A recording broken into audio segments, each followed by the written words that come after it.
Well, tonight, the debate is still intensifying over Minnesota's new state flag 2 years after it was adopted. In recent weeks, several cities opting to go back to the old design.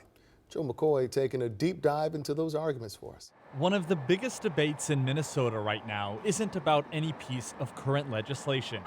It's over the state flag. Heritage is a big deal. In 2023, the DFL-controlled legislature created a flag commission tasked with choosing a new design for the flag and state seal following criticism over the flag's complicated design and depiction of Native Americans. Following 20,000 public comments and 2,000 design submissions, the new design was finalized. We were committed to maximum public input in this process. Anita Gall was the vice chair of the redesign committee and had this to say when the design was chosen. I think this is a winning flag that unifies us. Fast forward to now, and the flag has done anything but. Aye. On Monday, the Inver Grove Heights City Council voted to fly the old state flag on city property, joining Champlin, Zumbrota, Plainview, and Elk River. The biggest thing that's causing this ruckus is the fact that we didn't get to choose whether we wanted it or not. Republican State Representative Bjorn Olson was also on the committee and says the decision to change the flag should have been on the ballot. Anyone who wants to say we received enough input from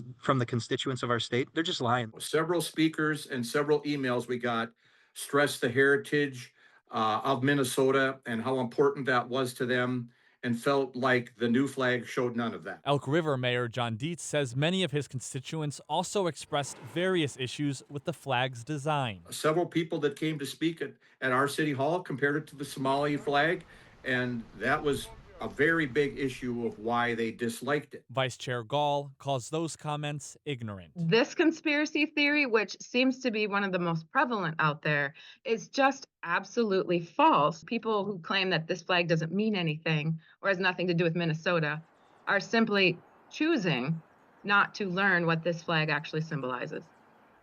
Now, an important note, under current Minnesota state statute, municipalities are not required to fly the new state flag.